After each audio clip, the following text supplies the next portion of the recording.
हा स्वागत समारंभ झालेला आहे। फक्त थोडंसं एक आठवण म्हणून याच दिवसाची फोटो सेशन चाललेलं आहे आणि मी अनिलजी मकवाणे यांना विनंती करेन की त्यांनी आपल्या शुभेच्छा द्याव्या।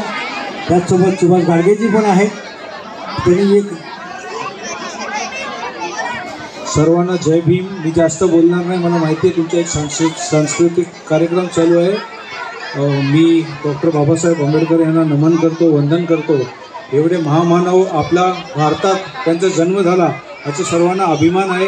काल रात्री मी असाच एक यूट्यूब व्हिडिओ पाहत होतो, त्यावेळी 1950 म्हणजे 1950 मध्ये BBC म्हणून एक चॅनल आहे, सर्वांना माहिती आहे की नाही, ब्रिटिश ब्रॉडकास्टिंग।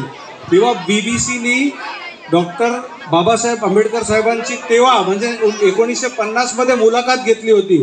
म्हणजे तुम्ही अनुभव करा किंवा त्यांना कितीतरी ज्ञान होता आणि आपला खरोखर सौभाग्य आहे की आपल्याला एवढा चांगला माणूस भारतात जन्माला आला आणि त्यांनी एवढा मोठा संविधान लिहिलेला आहे, त्याची आपण रोजच्या दैनंदिन जीवनमध्ये अंमलबजावणी करू अशी विनंती करतो आणि माझे 2 शब्द संपवतो। जय हिंद, जय महाराष्ट्र, जय भीम।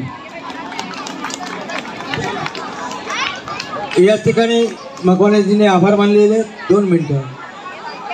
या निमित्तानं लड़ने के लिए पढ़ना होगा, लड़ने के लिए पढ़ना होगा, पढ़ने के लिए लड़ना होगा। किताबें तो बहुत पढ़ी होगी आपने, हक और अधिकार के लिए जानने के लिए संविधान पढ़ना होगा, संविधान पढ़ना होगा। डॉक्टर बाबासाहेब आंबेडकरांचा, डॉक्टर बाबासाहेब आंबेडकरांचा।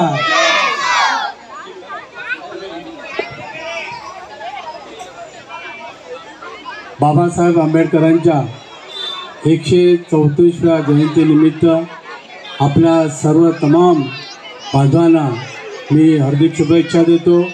तसेच या कार्यक्रमाचे संयोजक रिपब्लिकन पार्टी ऑफ इंडियाचे सर्व कार्यकर्त्यांनी आम्हाला ह्या मान्यवर लोकांना इथे बोलवलं, त्याच्याबद्दल मी त्यांचा आभार व्यक्त करतो। जय हिंद, जय महाराष्ट्र, जय भीम। धन्यवाद साहेब।